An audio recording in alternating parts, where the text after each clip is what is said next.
Guys আসসালামু আলাইকুম। সকাল ফজরের আজান দিচ্ছে।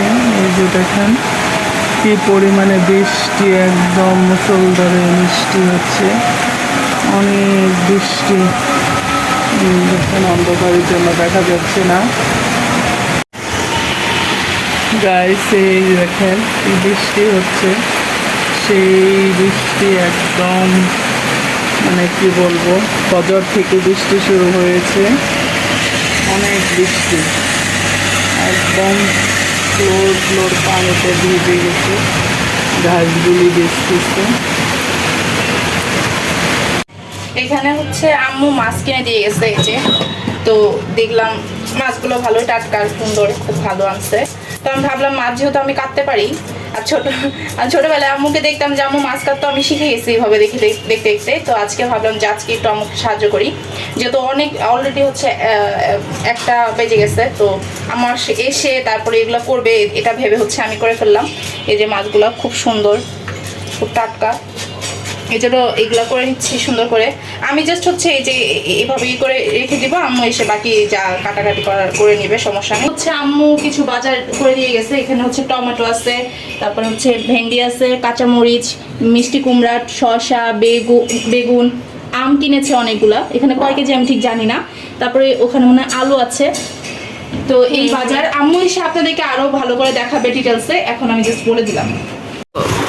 আসসালামু আলাইকুম। আজকের ব্লগটি আমি শুরু করলাম বাজার থেকে কিছু সবজি, কিছু আলু, মানে প্রয়োজনীয় কিছু জিনিস নিয়ে আসলাম, এর সাথে শেয়ার করতেছি। দেখেন কী কী বাজার থেকে নিয়ে আসছি। এই যে আলুগুলি আমি বাসনে রেখে দিচ্ছি। আর এখানে 2 রকমের আলু, কারণ প্রথম ভালো আলু পাই নাই, পরে ভাবলাম যে কিছু আলু নিয়ে যাই। এই যে এখানে 5-7 কেজি আলু নিয়ে আসছি। আর এখানে হলো পেঁয়াজ, এখানে 5 কেজির মতো পেঁয়াজ। আরও বাজার আছে, আপনাদেরকে শেয়ার করব। তার থেকে আরও কিছু সবজি নিয়ে আসলাম। আলু তো দেখাইছি, আলু পেঁয়াজ আর টুকটাক বাজার করলাম, সবজির বাজার। এখানে বেগুন 1 কেজি 1.5 কেজির মতো, আর এখানে 1 কেজির উপরে আছে টমেটো, আর এখানে হলো শসা, আর এখানে কাঁচামরিচ, করলা, আর জালি কুমড়া নিয়ে আসছি। এখানে 2টা জালি কুমড়া নিয়ে আসছি। যে দাম সবজির এখন বাজারে, মানে খুবই দাম। আর এখানে হলো মিষ্টি কুমড়া, আর এখানে হলো দেখাচ্ছি আপনাদেরকে, আর এই যে ভেন্ডি, কচি কচি ভেন্ডি একদম। আর এখানে হলো কিছু আম নিয়ে আসছি, কিছু বলতে এখানে 4 কেজির মতো আম, কারণ আমের সিজন দেখা যাচ্ছে, কাঁচা আমের সিজন চলে যাচ্ছে, তাই ভাবলাম বেশি করে আম নিয়ে যাই, ফ্রিজে আমি ডিপ করে রেখে দিব, ডাল রান্না করব। এখানে 5 লিটার তেল নিয়ে আসছি। 5 লিটার তেলের দাম 1000 টাকা, একদম 1000 টাকা। 950 টাকা ছিল, এখন আবার দাম বেড়ে গেছে। 5 লিটার তেল নিয়ে আসলাম, কারণ আমি সবসময় 5 লিটার তেলেই কিনি, আমি কখনো মানে 2 লিটার 1 লিটার কিনি না। আর কিপটামি করে কি হবে, কৃপণতা করে লাভ নেই, যেটুকু লাগবে সেটুকু লাগাইতেই হবে। কারণ আল্লাহ তাআলা বলছে, বান্দা তোমার যতটুকু প্রয়োজন তুমি ততটুকুই খরচ করো। এটাই আমি আল্লাহকে বিশ্বাস করি, কারণ আল্লাহর হুকুমে আল্লাহ আমাদেরকে যতটুকু রিজিকে রাখছে, আমরা ততটুকুই খাচ্ছি, ততটুকুই খরচ করতেছি।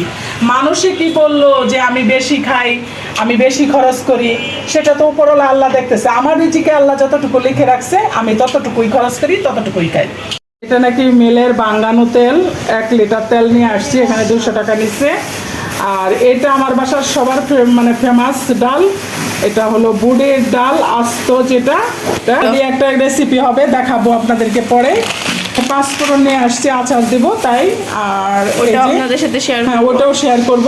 আর এখানে ধনিয়ার গুঁড়া আপাতত নিয়ে আসছি, কারণ আমি খোলা মরিচ খুব কম খাই, কারণ নিয়ে আসছি। লোকটা বললো যে তাদের নাকি অনেক ভালো, তাই অল্প করে নিয়ে আসছি, দেখবো ভালো হইলে আবার আনবো। ডাবের পুডিং বানাবো, ডাবের পুডিং এটা আপনাদেরকে এখন শেয়ার করছি আমরা কিভাবে বানাবো। আর এটা হলো পানি, ওয়াটার এটা চলেন এবার এটা বানায়। এই যে জালি কুমড়া দিয়ে এখানে রুই মাছ কাতলা মাছ, এই কাতলা মাছ রান্না মানে ঝোল হবে। আর পেঁয়াজ কেটে নিয়েছি, রান্না করা হবে। বাজারের শেষ নাই, এখন আবার গিয়েছিলাম মানে চিনি আর দুধ আনার জন্য। এখন দেখলাম চোখের সামনে লেবু নিয়ে আসলাম। আর এখন যেহেতু ঈদের মশলা এখনও কোনো গরম মশলা কেনা হয়নি, অল্প করে নিয়ে আসছি। এখানে 65 টাকার এলাচ, আর এখানে চিনি নিয়ে আসছি 2 কেজি, আর 1 কেজি 1 লিটার দুধ নিয়ে আসছি।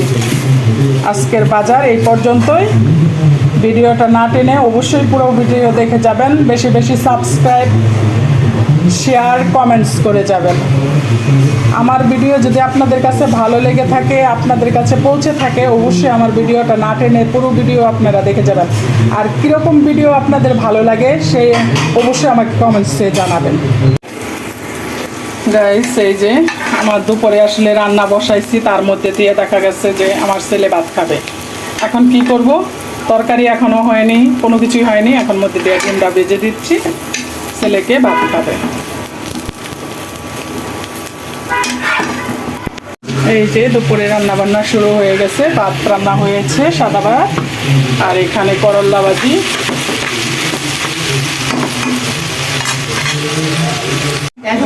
এই যে প্রেসার কুকার ডালটা ভালোভাবে সিদ্ধ করে নেওয়া হয়েছে, এখন পানি দিয়ে চাল করা হবে।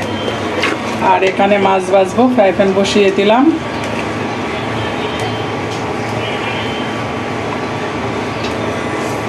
মাছটা ভেজে নেব, এই যে মাছটা ভেজে নেব। এখানে কাতলা মাছ। এই যে গাইস, কাতলা মাছ কিন্তু বড় লোকরা খায়, বুঝছেন? তাই নাকি? আগে জানতাম না। আমরা অনেক বড় লোক, তাই আমরা কাতলা মাছ খাই। আপনারা কি খান? আপনারাও জানিয়েন কারা কারা কাতলা মাছ খান। দেখছেন কাতলা মাছ? আপনারা কখনো দেখেছেন কাতলা মাছ? আমার মেয়ে বললো যে কাতলা মাছ নাকি বড় লোকরা খায়। তাই নাকি? আমি জানতাম না, কারণ অনেকেরাই বলে বড় লোকরা নাকি কাতলা মাছ খায়, গরিবরা খায় না। তাহলে মনে করেন আমরা অনেক বড় লোক। ভাজা হয়ে গেছে, মানে বড় লোকের কাতলা ইলিশ মাছ। এই যে জালি কুমড়াটা রান্না করব, মশলাটা ভালো করে আমি কষিয়ে নিলাম।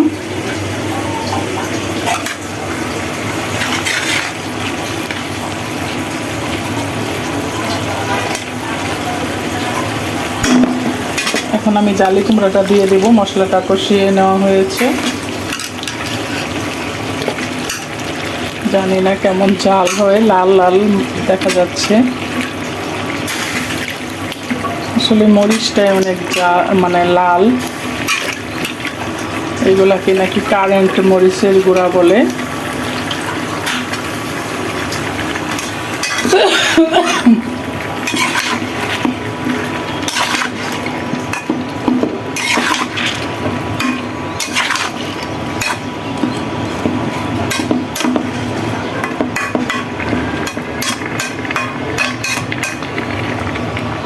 এখন কিছুক্ষণ ঢেকে রাখবো যাতে ভালোভাবে সিদ্ধ হয়ে যায়, একদম কষিয়ে জালি কুমড়োটা। তারপরে আমি সামান্য জল দিয়ে মাছটি দিয়ে দিই।